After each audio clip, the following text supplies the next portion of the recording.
Hi అండి. బెండకాయ పకోడీ. ఒక బెండకాయని 2 భాగాలుగా చేసుకుంటున్నాను. ఫస్ట్ శుభ్రంగా కడిగేసి తుడుచుకోవాలి. ఇంకా పొడుగ్గా అనిపిస్తే ఇలా 4 భాగాలు చేసుకోవాలి.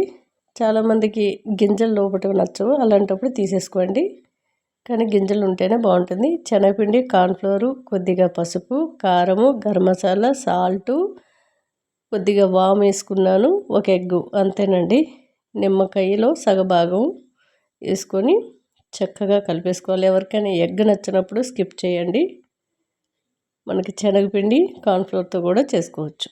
కొద్దిగా వాటర్ పోసుకుంటూ మనకి ఆ పిండిలు ఉప్పు కారం చక్కగా బెండకాయకి పట్టేటట్టు ఉంటే సరిపోతుంది. మరి జారుడుగా కలపకుండా ఇట్లా పొడి పొడిగా అందులో ఉన్న ఉప్పు కారము శనగపిండి కార్న్ఫ్లోర్ అంతా కూడా బెండకాయలో ఇమిడిపోయేటట్టు కలుపుకుంటే సరిపోతుంది. చాలా చక్కగా వేడివేడి ఆయిల్లో ఒక్కొక్కటి తీసి వేసేయడమే.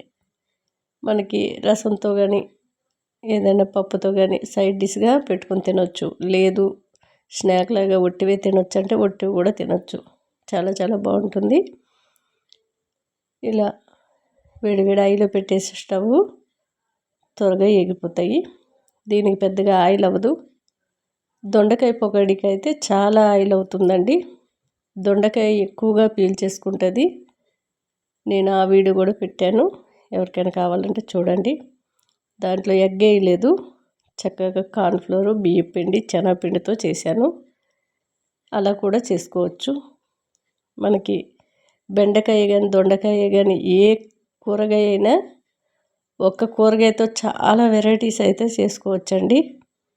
బెండకాయతో చాలా చేసేవచ్చు. ఫ్రై కానివ్వండి, గ్రేవీ కానివ్వండి, పులుసు కానివ్వండి, ఇలా పకోడీలు కానివ్వండి. పిల్లలు ఎక్కువగా ఇష్టపడేది వేపుడు, ఇలా పకోడీలు చాలా రుచిగా ఉన్నాయి. ఒకసారి తిన్నారంటే చాలా ఇష్టపడతారు. అంత పైన క్రిస్పీగా లోపల సాఫ్ట్గానే ఉంది. టేస్ట్ అయితే చాలా చాలా బాగుంది.